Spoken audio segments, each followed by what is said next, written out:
At around 4 p.m., James woke up. James loaded his Magnum, along with 2.22 caliber handguns and a rifle. He went downstairs to the kitchen and shot and killed Leonard, Charity, and Alma. Then he shot 3 of Leonard's children, Carol, Teresa, and David. James placed his rifle against the fridge, grabbed another gun, and went into the living room where he shot his niece Anne and his 4 remaining nephews. After the killings, James sat in the house for about 3 hours. He contemplated committing suicide, but the prospect of committing yet another mortal sin was daunting. Eventually, he decided to phone the police. When the officer answered, James simply said, "There's been a shooting." When the officer arrived, James was quietly standing by the front door. Behind him, the officer could see 2 small bodies. Immediately, he radioed for backup, and James moved away from the door to let him into the house.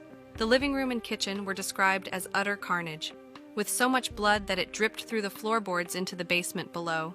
The only sign of a struggle within the home was an overturned waste paper basket. This showed how quick and seamless the killings were. Nobody even had time to attempt to stop James. James had also gone back once he had shot all of his victims to shoot them once again to ensure they were dead. The youngest of his victims was only 4 years old. James was arrested and swiftly charged with 11 counts of aggravated homicide. When investigators tried to question him as to his motives, he refused to cooperate, only telling them that he intended to plead insanity. The prosecution believed this was merely a tactic he wanted to employ: plead insanity, recover, and present himself as seemingly cured, and then gain a $300,000 inheritance. A trial was held in Hamilton, where a 3-judge panel found him guilty of all 11 counts and sentenced him to life in prison. However, this was overturned when a mistrial was ruled, and a second trial was held in Findlay, Ohio. It was decided that due to the close-knit nature of Hamilton, James did not get a fair trial, and the judging panel was unsure if the ruling had to be unanimous or majority rule. In July, he received a sentence of 11 consecutive life sentences. However, James successfully appealed and was offered a new trial in 1982. His defense attorney was convinced that James indeed was insane and personally funded the hiring of expert psychiatrists from around the country to prove this.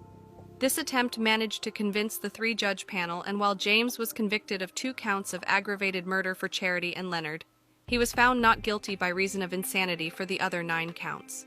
He was sentenced to 1 life sentence for each guilty count to be served consecutively. He was imprisoned in the Allen Oakwood Correctional Institution. His first parole board hearing took place in 1995 but was denied. He attempted parole again in 2015 but again was denied. He died from natural causes on June 4, 2022 at the Franklin Medical Center, having been incarcerated there in 1982. While James is no longer among the living, reportedly, the ghosts of his past still echo in the house on Minor Avenue today. A number of families moved in and out of the home over several years, reporting hearing voices, seeing doors slam, lights turning on and off, and thudding footsteps.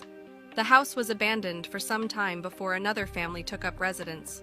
Despite his conviction and subsequent incarceration, the true nature of James Ruppert's descent into darkness remains a subject of speculation and debate. The question of James Ruppert still lingers.